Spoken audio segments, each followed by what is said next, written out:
હવે મિત્રો તો આપણે આજે જઈ રહ્યા છીએ આપણા ખેતરમાં મારા ભાઈ અને ભાભી એના भाई यहाँ पे क्या हो रहा है તો જોઈએ આપણે આજ કેવું કામ કરે છે ખેતરમાં અને શું કહેવા માગે હવે મતલબ જે રીતે કામ થાય છે આપણે એમનું નિરીક્ષણ કરીએ તો આપણે નીકળીએ ખેતરમાં ચલો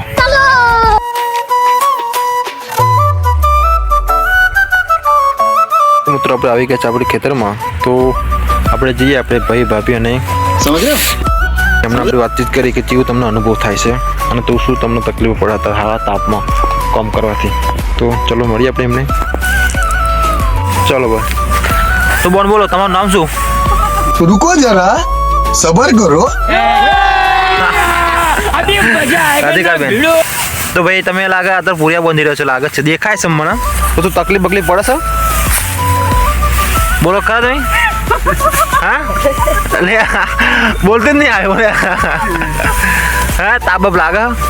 તાપ તો પડશે જ તે ભાઈ કામ કરવું પડશે જ તે એટલે ઘરનું કામ હા ચલો બીજું બાજુમાં કોણ છે ભાઈ તો ભોટી ભાઈ તમારું ઓરિજિનલ નામ શું ભાઈ ઓરિજિનલ બોલાડો આ દેખાવામાં ભાઈ રંજીતભાઈની વાઇફ જે લાગે છે મને આ તો આગુ ઓડી પર દેખાતું નહીં ભાઈ આપણે કન્ફર્મ કેવી રીતે કહીએ કે અચ્છા ફેમિલી ખાવાનો આટલો ફાયદો મન મર્યાદાને મોભો ચાલુ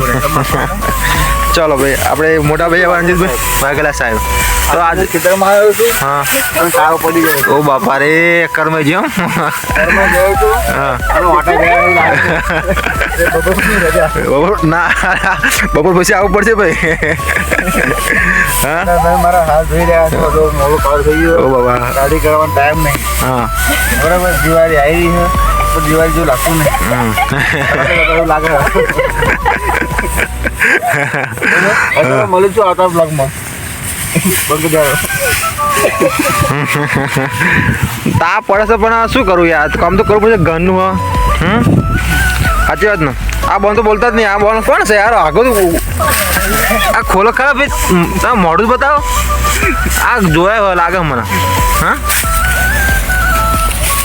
એટલે બધા લાયા ના લાયા તમે બધા હા પછી એવું જ છે